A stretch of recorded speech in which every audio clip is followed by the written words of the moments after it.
ಇಲ್ಲೊಂದು ಹಾವಿದೆ ಹಿಂದುಗಡೆ. ಹೌದಾ? ಇಲ್ಲೆಲ್ಲ ಸುತ್ತಮುತ್ತ ಎಲ್ಲ ಇಲ್ಲಿ ನಾಗರಗಳೇ ದೊಡ್ಡ ದೊಡ್ಡವರು ಎಲ್ಲ ದೇವಸ್ಥಾನಕ್ಕೆ ಬಂದರೆ ಇದು ಸಣ್ಣ ಹೊತ್ತ ಆ ಕಡೆ ಒಂದಿದೆ, ಆ ಬ್ಯಾಗ್ ಎಲ್ಲ ದೊಡ್ಡ ತಗೊಳ್ದು ಎಲ್ಲ ಬರ್ತಾ ಇರ್ತಾರೆ. ಶ್ರಾವಣದಲ್ಲೆಲ್ಲ ಜಾಸ್ತಿ. ಶ್ರಾವಣದಲ್ಲಿ ಅಂದರೆ ಕರಿನಾಗರಗಳೇ ಎಲ್ಲ ಸರ್. ಕರಿನಾಗರ ಎಲ್ಲ ದೇವರಾವುಗಳು. ದೇವರಾವು ಅವ್ಯಾವ ಎಡವಟ್ಟು ಮಾಡೋಂಗಿಲ್ಲ ಸರ್. ಎಡವಟ್ಟಾದ್ರೆ ನಮ್ಮ ಕುಟುಂಬದಲ್ಲೇ ಆಗಿದೆ. ಹೌದಾ? ಸ್ವಂತ ಕುಟುಂಬದಲ್ಲೇ ಆಗಿರೋದೇ ನಾವು ನಿಭಾಯಿಸೋಕ್ಕಾಗಿಲ್ಲ. ಇದು ಹಿಂಗೆ ಬನ್ನಿ, ಇದು ಪಾಂಡವರ ಕುಳಿ. ಇದೆಲ್ಲ ತುಂಬಾ ಹಳೆ ವರ್ಷದ್ದು ದೇವಸ್ಥಾನಗಳು ಇರೋದ್ರಿಂದ ಅವೆಲ್ಲ ಸಮ್ ಹೊಡಿತಾ ಇದ್ರು. ಆಗಿನ ಕಾಲದಲ್ಲಿ ಸುಣ್ಣ ಸಮ್ಮ ಹೊಡ್ಕೊಂಡ್ ಬಂದಿದ್ರು. ಈ ಸತಿ ದೇವಸ್ಥಾನ ಓಪನಿಂಗಿಗೆ ಎಲ್ಲ ತೆಗೆಸ್ಬಿಡ್ತೀವಿ. ಮಿಷನ್ ಇಟ್ಟು ಎಲ್ಲ ಹೊಡ್ಸಿ ಎಲ್ಲ ವೈಟ್ ವಾಶ್ ಎಲ್ಲ ಕ್ಲೀನರ್ ರೆಡಿ ಮಾಡ್ತೀವಿ ದೇವಸ್ಥಾನ. ಹಂಗಾಗಿ ನಮಗೆ ಟೈಮ್ ಹಿಡಿತಾ ಇರೋದು. ಮೇನ್ ದೇವಸ್ಥಾನ ಆಗ್ತಾ ಇದೆಯಲ್ಲ ಅದಾಗ್ಲಿ ಅಂತ ಹೇಳಿ, ಅದಾದ್ಮೇಲೆ ಎಲ್ಲ ರೆಡಿ ಆಗುತ್ತೆ. ಸರ್, ಈ ಕಲ್ಲಿನ ಕೆತ್ತನೆಗಳು ಹೆಂಗಾಗಿತ್ತು ಸರ್? ಕಲ್ಲಿನ ಕೆತ್ತನೆಗಳು ಅಂತಂದ್ರೆ ನಮ್ಮ ತಾತರು ಸುಮಾರು ಹೊರಗಡೆಯಿಂದ ಕರ್ಕೊಂಡ್ ಬಂದು ಎಲ್ಲ ಕಲ್ಲಿನ ಕೆತ್ತನೆಗಳು ಮಾಡಿರೋದು. ಕೆಲವೊಂದು ದೇವರುಗಳು ಸಿಕ್ಕಿರೋವಿದ್ರೆ ದೇವಸ್ಥಾನ ಸಿಕ್ಕಿರೋದು, ಆಂಜನೇಯ ಸ್ವಾಮಿ ದೇವಸ್ಥಾನ ಸಿಕ್ಕಿರೋದು, ಮೇನ್ ಶನಿಮಹಾತ್ಮ ದೇವಸ್ಥಾನ ಸಿಕ್ಕಿರೋದು. ಬಟ್ ಇವೆಲ್ಲ ಗಣಪತಿ ಸುಬ್ರಹ್ಮಣ್ಯ ಅವೆಲ್ಲ ಕೆತ್ತನೆ ಆಗಿರೋದು. ಬ್ರಹ್ಮ ವಿಷ್ಣು ಮಹೇಶ್ವರ ದೇವಸ್ಥಾನ ಎಲ್ಲಿಂದ ತಂದ್ರು, ಹೆಂಗ್ ಕೆತ್ತಿದ್ರು ಅನ್ನೋದು ನಮಗೂ ಮಾಹಿತಿ ಗೊತ್ತಿಲ್ಲ. ಬಟ್ ಅವ್ರಿಗೊಬ್ರಿಗೆ ಗೊತ್ತು.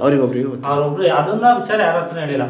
ಅದ್ರದ್ದು ಒಂದು ಬೋರ್ಡೇ ಇದ್ದಿದ್ದಿಲ್ಲ. ಅದು ಯಾವಾಗ ಪ್ರತಿಷ್ಠಾಪನೆ ಮಾಡಿದೀವಿ, ಯಾವ ಪ್ರತಿಷ್ಠಾಪನೆ ಮಾಡಿದ್ರು, ಯಾವ ಕಾರಣಕ್ಕೆ ಮಾಡಿದ್ರು ಅನ್ನೋದು ಕಾರಣ ಇದೆ. ದೇವ್ರು ಬಂದು ಕನ್ಸಲ್ಲಿ ಹೇಳಿದ್ದೆವು ನಾವು ದೇವಸ್ಥಾನ ಮಾಡಬೇಕು ಅನ್ನೋ ಉದ್ದೇಶಕ್ಕೆ ಮಾಡಿದ್ದಾರೆ. ಅಂದ್ರೆ ಅವರು ತುಂಬಾ ಕಷ್ಟಪಟ್ಟೆ ಮಾಡಿದ್ದಾರೆ. ಆಗಿನ ಕಾಲದಲ್ಲಿ ಇವಾಗಾದ್ರೆ ನಾವು ಮೆಟೀರಿಯಲ್ಸ್ ತೆಳಗಡೆಯಿಂದ ತರ್ತಾ ಇದೀವಿ. ಅವಾಗ ಅಲ್ಲಿ ಶಾಂತಿನಗರದಲ್ಲಿ ಒಂದು ರೋಡ್ ಇದೆ, ಆ ರೋಡಿಂದ ಮೆಟೀರಿಯಲ್ಸ್ ತರ. ಹಳಬರೆಲ್ಲ ತುಂಬಾ ಇದ್ರು, ಅವರೆಲ್ಲ ಈ ಸೈಕಲ್ ಟ್ಯೂಬಲ್ ಎಲ್ಲ ಕಲ್ಲುಗಳು ಎತ್ಕೊಂಡ್ ಬಂದಿದ್ದಾರೆ. ಅವಾಗ ಹಂಗಿತ್ತು, ಇವಾಗ ಹಂಗಿಲ್ಲ. ತುಂಬಾ ಕಷ್ಟ ಇದೆ ಈಗಿನ ಜನರೇಷನ್, ತುಂಬಾ ಕಷ್ಟ ಇದೆ.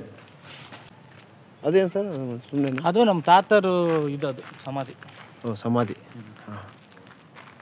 ಅವ್ರದ್ದು ಗಂಡ ಹೆಂಡತಿ ಇಲ್ಲಿ ಏನು ಕಷ್ಟಪಟ್ಟಿದ್ರು ಅವ್ರಿಗೆ ಇಲ್ಲೇ ಸಮಾಧಿ ಇದೆ. ಇದು ಕೂರಕ್ಕೆ ವಿಶ್ರಾಂತಿ ಎಲ್ಲ ಸುಮ್ಮನೆ ಅವಾಗೆಲ್ಲ ಕಟ್ಟಿದ್ರು ಸರ್. ಎಲ್ಲ ಇದೆಲ್ಲ ಸ್ವಲ್ಪ ಅಗದ್ರಲ್ಲ, ಅಗದಾಗ ಎಲ್ಲ ಹಾಳಾಗಿದೆ. ಇದು ವೆಹಿಕಲ್ ಬರಕ್ಕಲ್ಲ?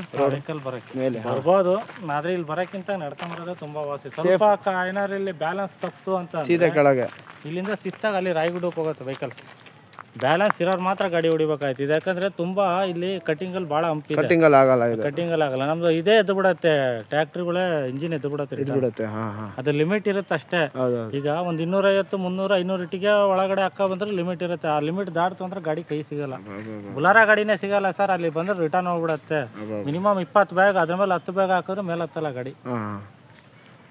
ಅಂದ್ರೆ ಪ್ಲೇಸ್ ಹಂಗೆ ಇದೆ, ರೋಡು ಅಷ್ಟೇ ಇಲ್ಲಿ ಡೇಂಜರ್. ಇದೊಂದು ಮಾತ್ರ, ಬಾಕಿ ಎಲ್ಲ ಚೆನ್ನಾಗತ್ತೆ.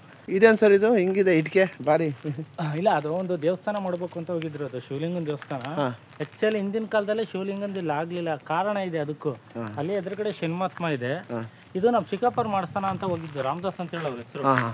ಅವರು ಹಿಂದಿನ ಕಾಲದಲ್ಲಿ ಸುಮಾರು ಒಂದು ಬ್ಯಾಚ್ ಇತ್ತು. ಅವ್ರದ್ದೆಲ್ಲ ಈ ದೇವಸ್ಥಾನದ ಬಗ್ಗೆನೇ ಮಾಹಿತಿ ಎಲ್ಲ ತಗೊಳ್ಳೋದು, ದೇವಸ್ಥಾನಗಳು ಕಟ್ಟೋದು. ಅಂದ್ರೆ ಸ್ವಲ್ಪ ಧರ್ಮದ ಕೆಲಸ ಬಹಳ ಅವ್ರದ್ದು ಹೆಚ್ಚಿತ್ತು, ಜಾಸ್ತಿ ಇತ್ತು. ಜನಾಂಗದವರು ನಮ್ಮೆಲ್ಲ ಹಿಂದೂ ಜನಗಳೆಲ್ಲ ಸೇರ್ಕೊಂಡು ಅವ್ರದ್ದು ಒಂದು 20 ಜನ ಇದ್ರು, ಎಲ್ಲ ಹಿರೇತಲೆಗಳು. ಅವ್ರು ಇಲ್ಲಿ ದೇವಸ್ಥಾನ ಮಾಡಕ್ ಹೋಗಿದ್ರು. ಅದಕ್ಕಿಂತ ಹಿರೇತಲೆ ಒಬ್ರು ಇದ್ರು ನಮ್ಮ ತಾತರು. ಅವ್ರಿಗೆ ದೇವಸ್ಥಾನ ಆಗೋದಿಲ್ಲ, ಮಾಡಬೇಡ ಅಂತ ಹೇಳಿದ್ರು. ಕಾರಣ ಇಷ್ಟೇ, ಇದು ಶನಿಮಹಾತ್ಮ ಸಿಕ್ಕಿರೋದು. ಅದ್ರ ಎದುರುಗಡೆ ಈ ಶನೀಶ್ವರನ ಎದುರುಗಡೆ ಈಶ್ವರ ಎಲ್ಲೂ ಇದು ಆಗಿಲ್ಲ, ಪ್ರತಿಷ್ಠಾಪನೆ ಆಗಿಲ್ಲ. ಆ ಕಾರಣಕ್ಕೆ ಮಾಡಬೇಡ್ರಿ ಅಂತಂದ್ರೆ ಅವ್ರ ಮಾತು ಮೀರ್ ಮಾಡಿದ್ರು. ಬಟ್ ಅವ್ರು ಯಾರೋ ಒಬ್ರು ಉಳಿದಿಲ್ಲ. ಅರ್ಧಕ್ಕೆ ನಿಂತೋಯ್ತು. RCCಗೆ ಬಂತು. ಅವ್ರು 21 ಜನ ಇವತ್ತವರೆಗೂ ಉಳಿದಿಲ್ಲ. ಒಬ್ರು ಹೆಸರು ಹೇಳಕ್ಕಿಲ್ಲ, ಒಬ್ರು ಹೆಸರು ಹೇಳಕ್ಕೆ ಇಲ್ಲ. ಇದು ಸಾಮಾನ್ಯ ದೇವರಲ್ಲ. ಒಂದು ಊರಲ್ಲಿ 1 ಕಿಲೋಮೀಟರ್ ಒಳಗಡೆ ಇತ್ತಂತೆ, ಒಂಥರ ಗವಿ ಒಳಗಡೆ. ಅಲ್ಲಿ ಯಾರು ಹೋಗ್ತಿದ್ದಿಲ್ಲ. ಇವರೇ ಹೋಗೋದನ್ನ ದೇವಸ್ಥಾನ ತಂದು ನಮ್ಮ ತಾತರು ಪ್ರತಿಷ್ಠಾಪನೆ ಮಾಡಿರೋದು. ಹಿಂದಿನ ಕಾಲದಲ್ಲಿ ರಾಜರ ಮಂಟಪ ಇತ್ತು. ಅವಾಗಿಲ್ಲೆಲ್ಲ ನನಗೆ ನಾವು ಇವಾಗ ಹೊರಗಡೆ ಕಲೆಕ್ಷನ್ಗೆ ಹೋದಾಗ ಜನಗಳು ಹೇಳ್ತಾರೆ, ನಾವಲ್ಲಿ ಮಿಲ್ಟ್ರಿಯಿಂದ ಶೂಟೌಟ್ ಮಾಡಕ್ಕೆ ಬರ್ತಿದ್ವಿ ಅಂತ. ಈ ಕಲ್ಲಿಗೆ ಅವ್ರಲ್ಲಿ ಶೂಟೌಟ್ ಮಾಡೋರು ಮಂಟಪದ ಕೆಳಗಡೆ ಏನೋ ಒಂದು ಇಟ್ಟು ಈ ಟ್ರೈನಿಂಗಿಗೆ, ಮಿಲ್ಟ್ರಿ ಟ್ರೈನಿಂಗಿಗೆ ಬಂದಾಗ ಅದ್ರೊಳಗಡೆ ಶನಿಮಹಾತ್ಮ ದೇವಸ್ಥಾನ ಸ್ಥಾಪನೆ ಮಾಡಿರೋದು. ಬನ್ನಿ ಒಳಗಡೆ. ಮಿಲಿಟರಿ ಟ್ರೈನಿಂಗ್ ಇಲ್ಲಿ ಮಾಡ್ತಾ ಇದ್ರಂತೆ, ನನಗೆ ಗೊತ್ತಿಲ್ಲ. ಕೆಲವ್ರು ಹೇಳಿದ್ದಾರೆ. ನಂಬಲೇಬೇಕು. ನಂಬಲೇಬೇಕಲ್ಲ. ಆಕ್ಚುಲಿ ಅವ್ರು ಬಂದಿರೋರೆ ಹಂಗೆ ಹೇಳಿರ್ತಾರೆ. ಅವಾಗಿಲ್ಲ ಅಂದ್ರೆ ಏನು ಇರ್ಲಿಲ್ಲಲ್ಲ. ಅವರೆಲ್ಲ ಅವಾಗೆಲ್ಲ ಆದ್ರಲ್ಲಿ ಕೆಲವರು ನಮ್ಮ ತಾತವರೆಲ್ಲ ಜೀವನ ಮಾಡಿದ್ದಾರೆ. ಇತ್ತಾಳಿದ ಗುಂಡೆಲ್ಲ ತಗೊಂಡಾಗ ಹಾಕ್ಸ್ಬಿಟ್ಟು ಇದಕ್ಕೆ ಹಾಕ್ತಾರಂತೆ. ಮತ್ತು ಹೊಟ್ಟೆ ಇಲ್ಲೆಲ್ಲ ಏನು ದೇವಸ್ಥಾನ ಕೊಟ್ಟಿರ್ತಾರೋ ಅದರಲ್ಲಿ ಒಂದು ಅನ್ನ ತಿಂದಿರ್ತಾರೆ ಬಿಟ್ರೆ ಬೇರೆ ಯಾವುದಕ್ಕೂ ಮಿಕ್ಸ್ ಕರೆಕ್ಟಾಗಿ ದೇವಸ್ಥಾನಕ್ಕೆ ಹೋಗೋದು. ಯಾಕಂದ್ರೆ ಇಷ್ಟು ದೊಡ್ಡ ದೇವಸ್ಥಾನ ಕಟ್ತಾ ಇದ್ದೀವಿ, ಜನಗಳ ಹತ್ರ ಕಲೆಕ್ಟ್ ಮಾಡೇ ಕಟ್ತಾರೆ. ಜನ ಕೊಡೋ ದುಡ್ಡಲ್ಲಿ ದೇವಸ್ಥಾನ ಕಟ್ಟೋದಕ್ಕೆ ಒಂಥರ ಕಲೆಕ್ಟ್ ಮಾಡ್ತೀವಿ, ಗೋಪುರಕ್ಕೆ ಕಲೆಕ್ಟ್ ಮಾಡ್ತೀವಿ. ಆಮೇಲೆ ಈಗ ಶ್ರೀರಾಮಂದು ಆರ್ಚ್ ಆಗ್ತಾ ಇದೆ ಮಾಧವರ, ಅದಕ್ಕೂ ಕಲೆಕ್ಟ್ ಮಾಡ್ತಾ ಇದ್ದೀರಾ. ಹಿಂಗೆ ಭಕ್ತಾದಿಗಳ ಸೇವೆಯಿಂದಾನೆ ದೇವಸ್ಥಾನ. ಭಕ್ತಾದಿಗಳ ಸೇವೆಯಿಂದಾನೆ ಆಗ್ತಾರೆ. ಏನು ಗೊತ್ತಾ ಸರ್, ಮಾಡೋ ತನಕ ಯಾರೂ ಬರಲ್ಲ. ಮಾಡಾದ್ಮೇಲೆ ಎಲ್ಲರೂ ಬರ್ತಾರೆ. ಯಾರು ಬರಲ್ಲ ಆ ಟೈಮಲ್ಲಿ. ಎಷ್ಟು ಕಷ್ಟ ಪಡ್ತಾ ಇದೀವಲ್ಲ, ಹೆಂಗ್ ದೇವಸ್ಥಾನ ಕಟ್ತಾ ಇದ್ದೀರಾ, ಹಿಂಗಾಯ್ತು ಏನೋ ಒಂದು ಆಕಸ್ಮಿಕ ಒಂದು ನಡೆದೋಯ್ತು ಘಟನೆಗಳು, ಹೋಗ್ಲಿ ಒಂದು ವಿಸಿಟು ಇಲ್ಲ, ಇಲ್ಲ ಏನೋ ಹಿಂಗೆ ಜನಗಳ ಹತ್ರ ಕಲೆಕ್ಟ್ ಮಾಡ್ತೀವಲ್ಲ. ಅಂದರೆ ಈ ದೇವಸ್ಥಾನಕ್ಕೆ ಭಕ್ತಾದಿಗಳ ದುಡ್ಡನ್ನೇ ಶ್ರೇಷ್ಠ ಅನ್ಸುತ್ತಿಲ್ಲ. ಯಾವಾಗ ನೀವೇ ಭಕ್ತಾದಿಗಳ ದುಡ್ಡಿಂದಾನೇ ಎಲ್ಲ ಯೂಸ್ ಆಗುತ್ತೆ. ಜನಗಳು ಏನು ಕಷ್ಟಪಡೋ ಸಂಪಾದನೆ ಮಾಡಿಕೊಟ್ರೆ ಆ ದುಡ್ಡಿಂದ ಅಷ್ಟೇ. ಎಲ್ಲ ಪ್ರತಿಯೊಂದು ಕರ್ಪೂರ ಆಗಲಿ, ಎಣ್ಣೆ ಆಗಲಿ, ಹೂವು ಆಗಲಿ, ಉದಿನ ಕಡ್ಡಿ ಆಗಲಿ, ದೇವಸ್ಥಾನ ಕನ್ಸ್ಟ್ರಕ್ಷನ್ ಆಗಲಿ, ಜಾತ್ರೆಗಾಗಲಿ, ಪ್ರತಿಯೊಂದು ಸೌಲಭ್ಯ ಎಲ್ಲ ಜನಗಳು ದುಡ್ಡು. ಇಲ್ಲೆಲ್ಲ ಬೆಂಗಳೂರಿಂದೆಲ್ಲ ಬರ್ತಾರೆ ಸರ್. ಇಲ್ಲೂ ಬೆಂಗಳೂರಲ್ಲಿ ಬರ್ತಾರೆ, ತುಂಬ ಹೊರಗಿನವರೇ ಬರ್ತಾರೆ. ಬೆಂಗಳೂರಲ್ಲೇ ಇದ್ದಾರೆ ಸುಮಾರು ಜನ. ಬೆಂಗಳೂರು ನಂಬರ್ಗಳೆಲ್ಲ ಇದೆಯಲ್ಲ, ಎಲ್ಲ ಬೆಂಗಳೂರಲ್ಲಿ ಇದ್ದಾರೆ. ಶಿವಮೊಗ್ಗ ಡಿಸ್ಟಿಕ್ನವರೆಲ್ಲ ಸೇವೆ ಮಾಡ್ತಾರೆ. ಶಿಕಾರಿಪುರ ಆಗಿರ್ಬೋದು, ಶಿವರೂಪ ಆಗಿರ್ಬೋದು, ಆನವಟ್ಟೆ ಆಗಿರ್ಬೋದು, ಸೊರಬ ಆಗಿರ್ಬೋದು, ಸಾಗರ ಆಗಿರ್ಬೋದು, ಬೆಜವಳ್ಳಿ ಆಗಿರ್ಬೋದು, ಭದ್ರಾವತಿ ಆಗಿರ್ಬೋದು, ಶಿವಮೊಗ್ಗ ಆಗಿ ಹೊಸನಗರ, ನಗರ ತನಕ ದೇವಸ್ಥಾನಕ್ಕೆ ಕೈಯಲ್ಲ. ಪ್ರೊಸೆಸಿಂಗ್ ಯಾರಿಗೆ ಇಷ್ಟೇ ಕೊಡಿ ಅಂತ ಕೇಳಲ್ಲ.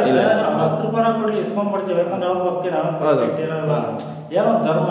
ಅವ್ರು ಯಾವಾಗ 5 ಗಂಟೆಗೆ ಬರ್ತಾರೆ, ದೇವ್ರು ಕರ್ಸ್ಕೊಂಡಾಗ ಅವರೇ ಬರ್ತಾರೆ. ಆದ್ರೆ ಅವ್ರು ಕೈಯಲ್ಲಾಗಿ ಸೇವೆ ಮಾಡ್ತಾರೆ, ಅದನ್ನು ಖುಷಿ ಕೊಡಬೇಕು. ರೆಗ್ಯುಲರ್ ವರ್ಷಕ್ಕೊಂದು ಟೈಮ್ ಹೋಗ್ತಾ ಇದೀವಿ, ಕನ್ಸ್ಟ್ರಕ್ಷನ್ ನಡೀತಾ ಇರೋದ್ರಿಂದ ಸ್ವಲ್ಪ ಅಮೌಂಟ್ ಜಾಸ್ತಿ ಬೇಕಲ್ಲ, ಕಲೆಕ್ಟ್ ಮಾಡ್ತಾ ಇದ್ದೀವಿ. ಒಳ್ಳೇದೇ ಸರ್, ಒಳ್ಳೆ ಕೆಲಸನೇ. ಇದೊಂದು ಆಗ್ಬಿಟ್ರೆ ಇನ್ನೂ ಒಳ್ಳೇದೇ. ಇದಾದ್ಮೇಲೆ ನಾವು ಒಂದು ಇದು ಮಾಡಬೇಕು ಅಂತ ಇದ್ದೀವಿ, ಸ್ಟ್ಯಾಚು. ಅದು ಹೆಚ್ಚು ಕಮ್ಮಿ 100 ಅಡಿ ಹೈಟ್ ಹೋಗುತ್ತೆ. 100 ಅಡಿ ಹೈಟು. ಅನಂತ ಪದ್ಮನಾಭ ಸ್ಟ್ಯಾಚು ತರ ಬರುತ್ತೆ. ಅದು ಸುಮಾರು ದೊಡ್ಡದು. ಇದು ಬ್ರಹ್ಮ ವಿಷ್ಣು ಮಹೇಶ್ವರನ್ ದೇವಸ್ಥಾನ ಆದ ತಕ್ಷಣ ನೆಕ್ಸ್ಟ್ ಸ್ಟ್ಯಾಚುನೇ ಅದು. ಅದಾದ್ಮೇಲೆ ನೋಡಿ ಇದಕ್ಕೆ ರಾಜ್ಯ ಕಡೆ ಉಕ್ಕಿ ಬರೋದು. ಯಾಕಂದ್ರೆ ಆಲ್ಮೋಸ್ಟ್ ಶಿವಮೊಗ್ಗದಲ್ಲಿ ಎಲ್ಲೇ ಹೋದ್ರೂ ಹೆಚ್ಚು ಕಮ್ಮಿ ನಾವು ಮಾಡೋ ಇದನ್ನ ಭದ್ರಾವತಿ ಹತ್ತತ್ರ ಕಾಣ್ಬೇಕು. ಹಂಗ ಕಾಣತ್ತೆ ಭದ್ರಾವತಿ. ಈಗಲೇ ಮಾಚನಹಳ್ಳಿ ಕಾಣತ್ತೆ. ಸ್ಟ್ಯಾಚು ಅಂತಂದ್ರೆ ಕರೆಕ್ಟ್ ಭದ್ರಾವತಿ. ಇಲ್ಲೇ ಸ್ಟಡಿ ಇದೆ ಅಂತಂದ್ರೆ ಇದ್ರ ಮೇಲೆ 100 ಅಡಿ ಅಂತಂದ್ರೆ ಲೆಕ್ಕ ಹಾಕ್ರಿ. ಹೌದು ಸರ್. ಇದು ಒಳಗಡೆ ಹೋಗ್ಬೋದಾ? ಹೋಗ್ಬೋದು. ಇದು ಆವಾಗ ಹೇಳಿದ್ನಲ್ಲ, ಇದು ಶಿವಲಿಂಗನ ಮಾಡಕ್ ಹೋಗಿ ಇಲ್ಲೊಂದು ಹೇಳ್ಬೇಡಿ ಸರ್. ಇದು 31 ಅಡಿ ಹತ್ರ 30 ಅಡಿ ಆಗಲ್ಲ ಶಿವಲಿಂಗನ ಮಾಡಕ್ ಹೋಗಿದ್ರು. ಅದರಲ್ಲಿ ಶನೀಶ್ವರನ್ ಎದುರುಗಡೆ ಮಾಡಬಾರ್ದು ಅಂತೇಳಿ ಹಿರಿಯರು ಹೇಳಿದ್ರು. ನಮ್ಮ ಚಿಕ್ಕಪ್ಪವ್ರು ಕೇಳಲಿಲ್ಲ. ಬಟ್ ಕೈ ಹಾಕಿದ್ರು, ಅದು ನಿಂತೋಯ್ತು ಸರ್. ಅಷ್ಟೇ, ಅರ್ಧಕ್ಕೆ ನಿಂತೋಯ್ತು. ಅದ್ರಲ್ಲಿ ಯಾರು ಉಳಿಲಿಲ್ಲ. ಇಲ್ಲಿ ಶನಿಮಾತ್ಮನ ದೃಷ್ಟಿ ಡೈರೆಕ್ಟ್ ಬ್ರಹ್ಮ ವಿಷ್ಣು ಮಹೇಶ್ವರ ತನಕ ಇದೆ. ಇದ್ರ ಅಡ್ಡ ಯಾವ್ದು ಬರಬಾರ್ದು. ಇದು ಅಡ್ಡ ಬಂದಿದ್ದೆ ನಿಂತೋಗ್ಬಿಡ್ತಿದ್ದು. ಇದು ಅದ ಎದುರುಗಡೆ ಮಾಡಿದ್ಮೇಲೆ ತುಂಬಾ ಪ್ರಾಬ್ಲಮ್ಗಳಾಗಿದ್ದಿಲ್ಲ. ಆರೋಗ್ಯ ಸಮಸ್ಯೆ ಅದು ಇದು ಆಗಿ ತೀರೋಗ್ಬಿಟ್ರು ಇದನ್ನ ಮಾಡಕ್ ಹೋದವರು. ಸೊ ಇದು ಬಾರಿ ಡೇಂಜರ್ ಇದೆ. ಅದು ಡೇಂಜರ್ ಅಲ್ಲ, ಶನಿಮಾತ್ಮನೇ ಡೇಂಜರ್. ಶನಿಮಾತ್ಮನ ಎದುರುಗಡೆ ಯಾರು. ಹೌದು, ಯಾಕೆ ದೇವರಿಗೂ ಶನಿ ಇತ್ತಂತಲ್ಲ, ಮನುಷ್ಯನಿಗಲ್ಲ ದೇವರಿಗೂ ಶನಿ ಇರುತ್ತೆ. ಮತ್ತೆ ಮನುಷ್ಯರು ಬಿಡಪ್ಪ ಹೌದು, ಬಹಳ ಕಷ್ಟ ಇದೆ. ಅನ್ಕೊಂಡಷ್ಟು ಸುಲಭ ಅಲ್ಲ ಸರ್. ಇಲ್ಲೆಲ್ಲ ಹೆಂಗ್ಯಪ್ಪ ಅಂತಂದ್ರೆ ದೇವತೆಗಳು ನೆಲೆಸ್ಬೇಕು ಅಂತೇಳಿ ಬಂದು ನೆಲೆಸಿರೋವಿಲ್ಲಿ. ಸುಮ್ಮನೆ ಹೆಂಗ್ ಬೇಕಂಗ್ ಮಾಡಕ್ ಗುಡ್ಡದ ಮೇಲೆ ಮಾಡಕ್ಕೆ ಆಗಲ್ಲ. ದೇವ್ರು ನೆಲೆಸಿರೋದು ತಪಸ್ಸು ಮಾಡಿರೋಂಥ ಜಾಗ. ಇಂಥ ಜಾಗದಲ್ಲೆಲ್ಲ ಮಾಡಕ್ಕಾಗತ್ತೆ. ನಾನೇ ಫಸ್ಟಿಗೆ ಹೇಳಿದ್ದೆ ಏನ್ ತರ್ಬೇಕಂತ ಮಾಡಕ್ಕಾಗಲ್ಲ ಅಂತೇಳಿ. ಇವೆಲ್ಲ ದೈವ ಇಚ್ಛೆ. ಸರಿ ಸರ್, ಥ್ಯಾಂಕ್ ಯು. ವೀಕ್ಷಕರೇ, ನೋಡಿದ್ರಲ್ಲ ಹೇಗಿತ್ತು ನಮ್ಮ ಶಿವಮೊಗ್ಗ ರಾಗಿಗುಡ್ಡ. ಸೊ ಬಸ್ ಸ್ಟ್ಯಾಂಡಿಂದ ಜಸ್ಟ್ 5 ಕಿಲೋಮೀಟ್ರು ಹತ್ತಿರದಲ್ಲಿದೆ. ತುಂಬಾ ಚೆನ್ನಾಗಿದೆ. ವೆಹಿಕಲೆಲ್ಲ ಮೇಲ್ಗಡೆ ಬರ್ಬೋದು. ಮುಂಚೆ ಎಲ್ಲ ರೋಡ್ ಇರಲಿಲ್ಲ, ಈಗ ರೋಡ್ ಕೂಡ ಮಾಡಿದ್ದಾರೆ. ಟಾರ್ ರೋಡ್ ಇದೆ, ತುಂಬ ಚೆನ್ನಾಗಿದೆ. ತುಂಬ ಮೇಲೆ ಹೋಗಕ್ಕೆ ಹೋಗ್ಬೇಡಿ, ಯಾಕಂದರೆ ತುಂಬ ಡೇಂಜರ್ ಇದೆ. ಬೈಕೆಲ್ಲ ಹತ್ತುತ್ತೆ, ಕಾರೆಲ್ಲ ತುಂಬಾ ಡೇಂಜರ್ ಇದೆ. ದಯವಿಟ್ಟು ಯಾರು ಸಾಹಸಕ್ಕೆ ಕೈ ಹಾಕಕ್ಕೆ ಹೋಗಬೇಡಿ, ಅರ್ಥ ಆಯ್ತಲ್ವಾ? ಸೊ ದಯವಿಟ್ಟು ಈ ವಿಡಿಯೋನ ದಯವಿಟ್ಟು ಎಲ್ಲರಿಗೂ ಶೇರ್ ಮಾಡಿ, ಓಕೆನಾ? ಇನ್ನೂ ಸಾಕಷ್ಟು ಪ್ಲೇಸ್ಗಳಿದೆ. ಸೊ ನಿಮಗೆ ತೋರಿಸ್ಕೊಡ್ತೀನಿ. ಒಂದ್ಸರಿ ನಿಮಗೆ ಶಿವಮೊಗ್ಗ ವ್ಯೂ ತೋರಿಸ್ತೀನಿ ನೋಡಿ ಹೇಗಿದೆ ಅಂತ. ಟಾಪ್ ವ್ಯೂ ಈ ರಾಗಿಗುಡ್ಡದಿಂದ ಶಿವಮೊಗ್ಗ ಹೇಗೆ ಕಾಣಿಸುತ್ತೆ ಅಂತ ನಾನು ನಿಮಗೆ ಈಗಲೇ ತೋರಿಸ್ಕೊಡ್ತೀನಿ ನೋಡಿ ಎಲ್ಲರೂ. ಓಕೆ, ಸುಮಾರು ಬೇವಿನ ಗಿಡ ಇತ್ತು. ಈಗ ನೋಡ್ತಾ ಇದ್ದಾರೆ ಬೇವಿನ ಗಿಡ, ಒಂದು ರಾಶಿ ಬೇವಿನ ಗಿಡ ಇದೆ ಇಲ್ಲಿ.